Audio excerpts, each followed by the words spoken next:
Right now, friends and family are gathering to honor Natasha English, a transgender woman who was shot and killed in Durkeeville. 12 trans individuals have been killed this year. 2 have been in Jacksonville. First Coast News' Ann Schindler is at the park on Alfred DuPont Place, that is, where those who knew her are remembering her. They say she was bold and apologetic, Ann. Unapologetic. That's right, Jess. We're here tonight for this vigil that's planned for Antonia English. Now, the vigil is set to start in about a half an hour, but we're already starting to see some friends and some family members arrive to remember her.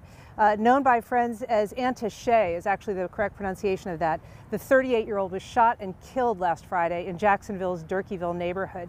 Police initially identified her as male, but Auntie Shay's sister told First Coast News that Auntie Shay lived as a transgender woman for more than 2 decades and said that it was important that she not be misgendered in death.